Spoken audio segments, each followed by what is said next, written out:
إن الحمد لله نحمده ونستعينه ونستغفره ونستهديه ونعوذ بالله من شرور أنفسنا ومن سيئات أعمالنا. من يهده الله فلا مضل له ومن يضلل فلا هادي له. وأشهد أن لا إله إلا الله وحده لا شريك له، وأشهد أن محمدًا عبده ورسوله. يا أيها الذين آمنوا اتقوا الله وقولوا قولا سديدا يصلح لكم أعمالكم ويغفر لكم ذنوبكم، ومن يطع الله ورسوله فقد فاز فوزا عظيما. أما بعد، فإن أصدق الكلام كتاب الله، وخير الهدي هدي محمد صلى الله عليه وسلم، وشر الأمور محدثاتها، وكل محدثة بدعة، وكل بدعة ضلالة، وكل ضلالة في النار. إخواني وأخواتي، عضو من أعضاء الإنسان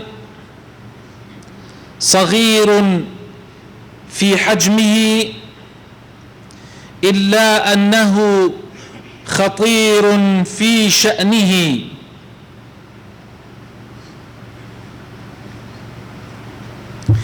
يرتفع به الإنسان إلى أعلى الدرجات، وربما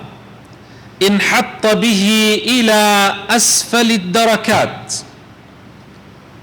إنه اللسان، أسهل أعضاء الإنسان في حركته،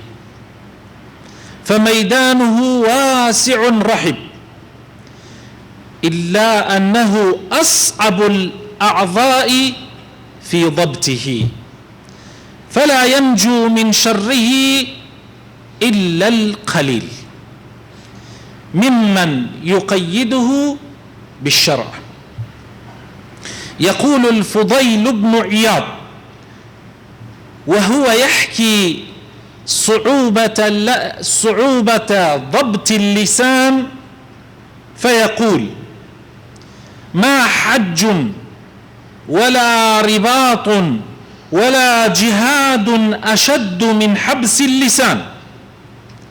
ولو أصبحت يهمك لسانك أصبحت في غم شديد، فليس أحد أشد غما ممن سجن لسانه. ولهذا كان يقال: حفظ اللسان أشد من حفظ المال.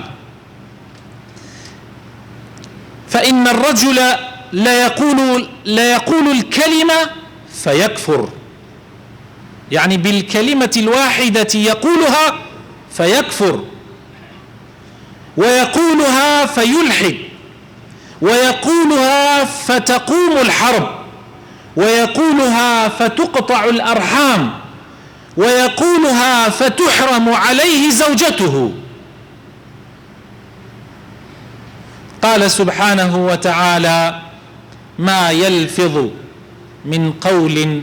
إلا لديه رقيب عتيد. میوانە کانی ماڵی خوا، داواکارم خوای پەروەردگار هەموو ئەو ماندووبوونەی کە ماندووبوون بەم گەرمایە و ئامادەی دروشمی نێژی هەینی بوون، خوای پەروەردگار لە ڕۆژی قیامەتە لە ساتە وەختێکی زۆر زۆر گەرما کە خۆر یەک میل لە ئینسانەکانەوە دوورە، خوای تەعالا لەو کاتانە پێتانی پیشان بداتەوە و ئەجر و پاداشتەکەیتان دەست بکەوێتەوە. داواکارم خوای پەروەردگار بۆ خاتر ناوەجوانەکانی خۆی تەبایی و برایەتی و خۆشەویستی بخاتە نێوان هەموو چین و تایفە و لایەنەکانی ئەم وڵاتەوە، ئەمن و ئاسایش لە کوردستانە بەرقەرار بێ هەردەم.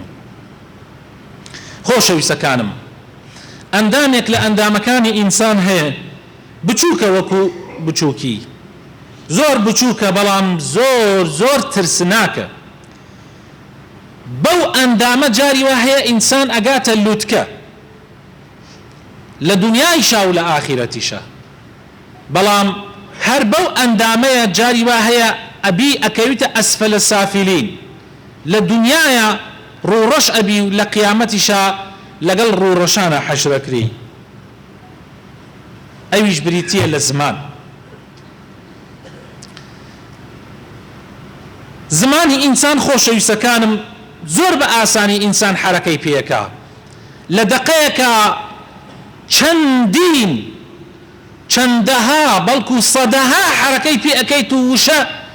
و پیت لە دەمی ئینسانەوە دەرئەچێ، چونکە گۆڕەپانی زمان فراوانە، بەڵام لە هەموو ئەندامەکانی تری ئینسان زەبتکردنی قورسترە.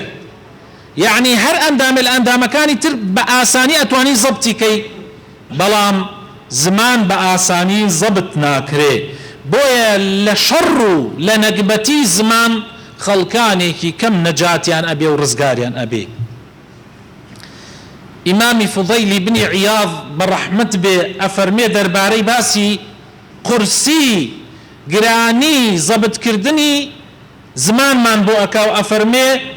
ما حج ولا رباط ولا جهاد أشد من حبس اللسان. أفرمي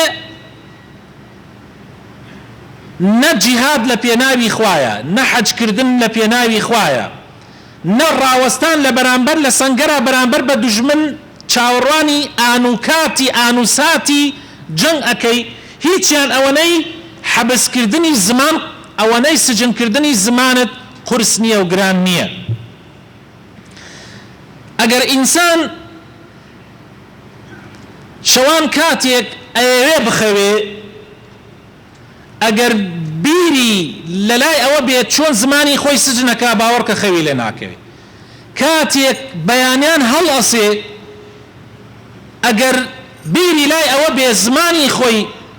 سجنەکە، باوەڕکەن هەڵئەسێ خەم و خەفەتێکی زۆر گەورەی هەیە. هیچ خەم و خەفەتێ لە ئینسانە ئەوەنەی ئەو خەم و خەفەتە گەورە نییە کە ئینسان زمانی خۆی بپارێزێ و زمانی خۆی سجنکە.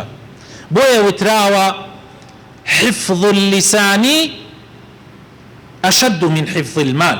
پاراستنی زمان زۆر قورسترە لە پاراستنی ماڵ و سەروەت، چونکە ئینسان بە وشەیەک جاری وا هەیە کە لە دەمی دەرەچێ پێی کافرە بێ.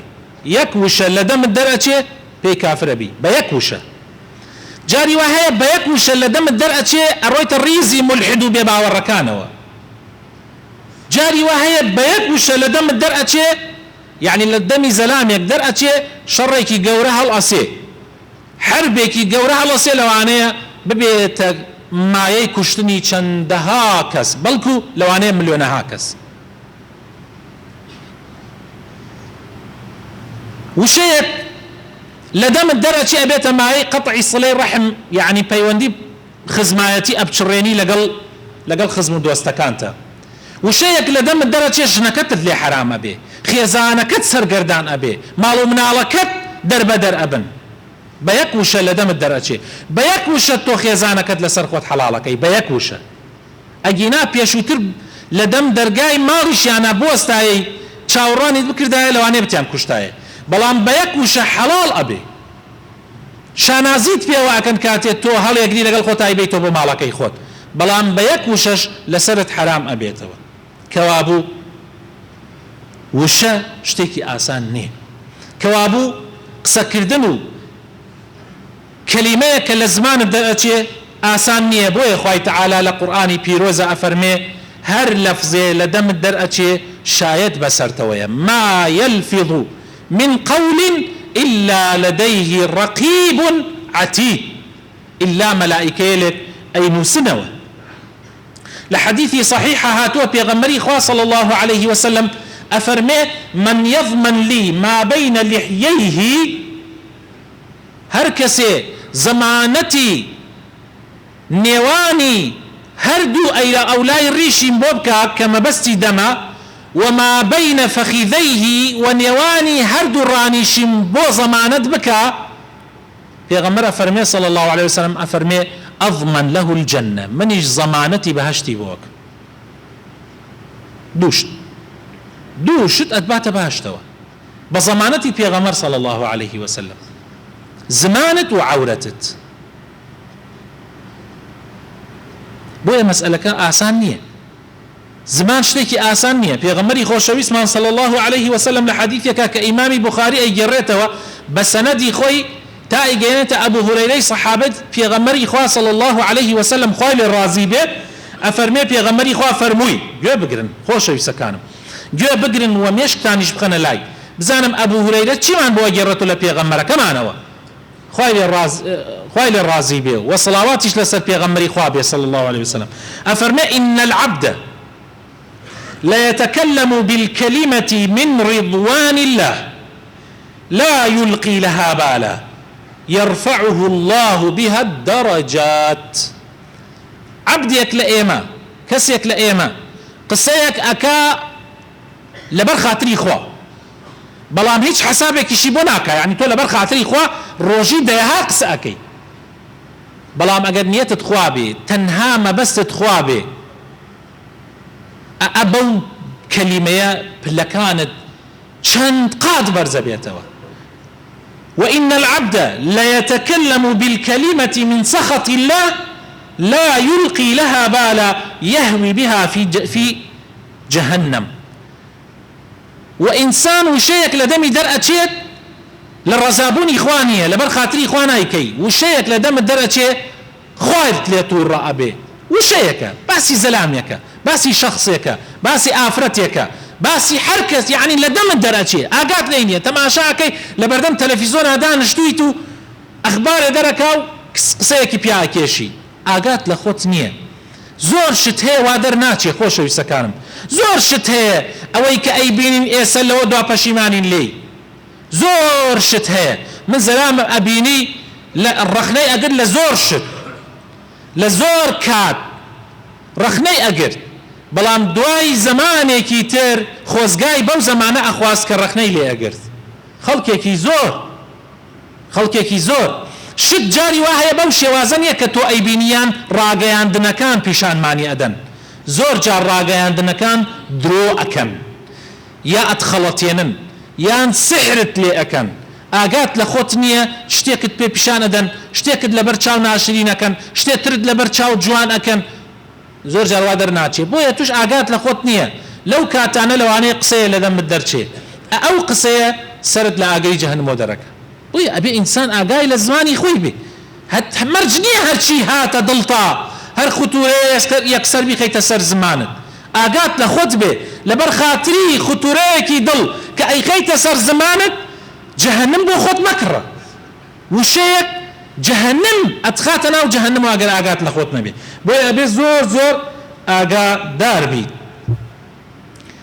زانايان مانو بياوچاكان مانو تويانا إن أقل ما يصيب الإنسان من كثرة الكلام ذهاب الوقار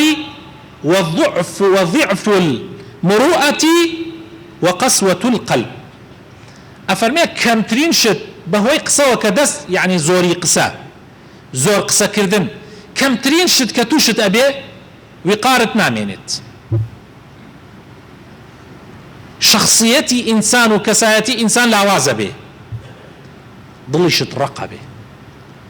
برابر ريزا كانم زور قصة كردن ضل رقك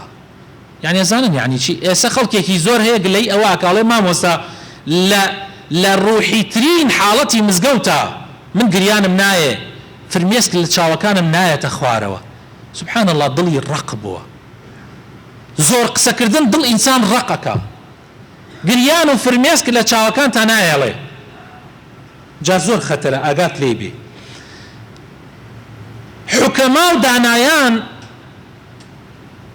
دانایی و حکمتیان کۆ کردەوە تەماشایان کرد لووتکەکەی و سەرەکیەکەی یعنی سەری هەموو حکمەتێ سەری هەموو داناییەک تەماشایان کرد بێدەنگیە زانایان هۆکارەکانی حکمەتیان کۆ کردەوە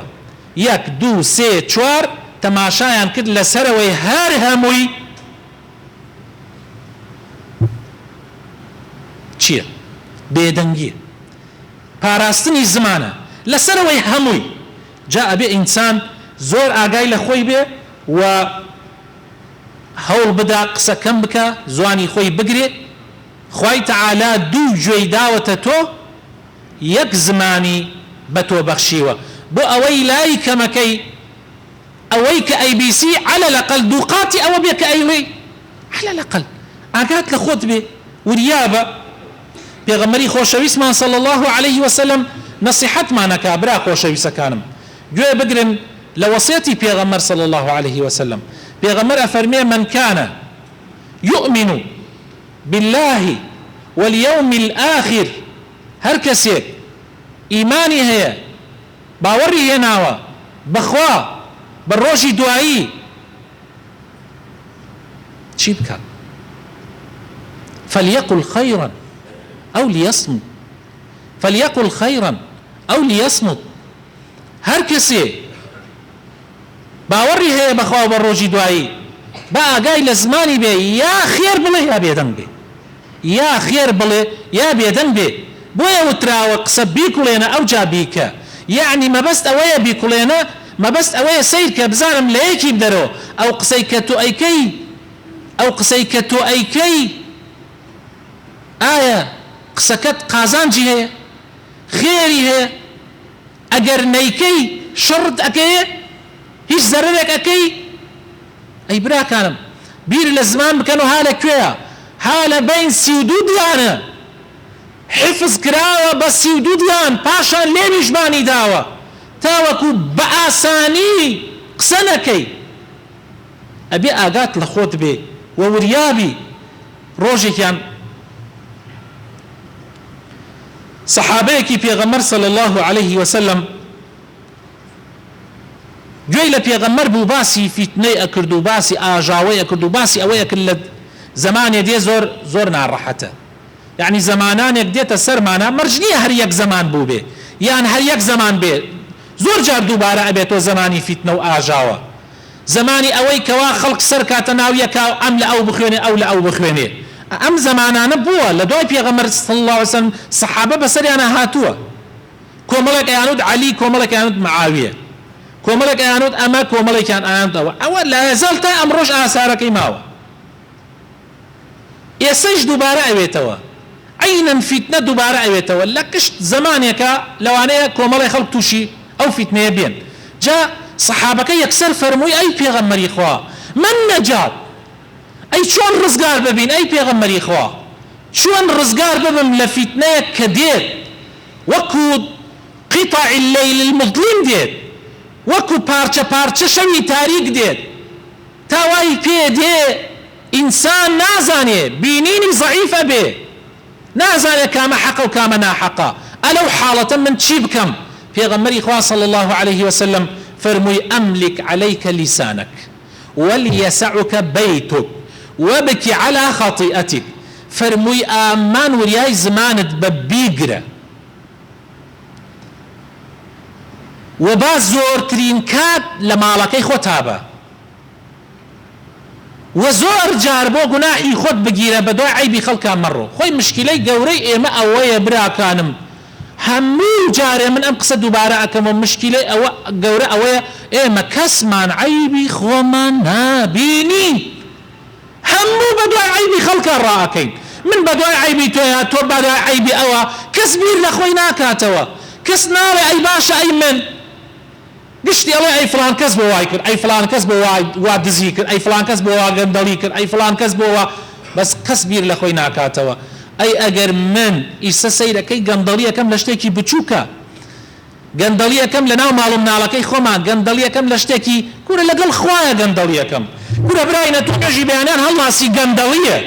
کورە براینە تۆ گەندەڵی لەگەڵ لاشە و جەستەی خۆتا ئەکەی كرة تو خيانة لخوت أكي كابرا خيانة لخويك عرق أخواته خويا كوجي جقرا أكيشي نرجيلا أكيشي أيوة خيانته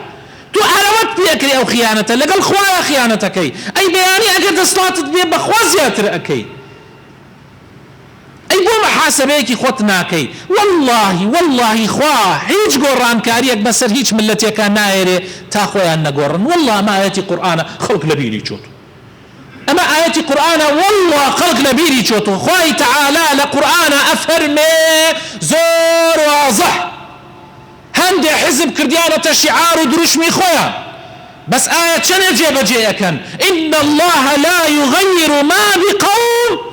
حتى يغيروا ما بأنفسهم والله خوي تعالى لهيج قومك قران كارينا يري حتى خويا نقورن والله براينا إيما خومان خرابين والله لقل نفسي خومانا لقل خودي نفسي خومانا إيما خيانة أكين لقل مالو منال مانا خيانة أكين لقل عشرة قوم كسي خومانا خيانة أكين دي أم جاب الروح حتى زياكا إتر أمت تاك كان تاك شاك أبي شاكي لتاك ودسي بيأكا باقي ما حبو توبة بكين والله يسا أويك لكردستانا لو تاري جمعية دانشتوا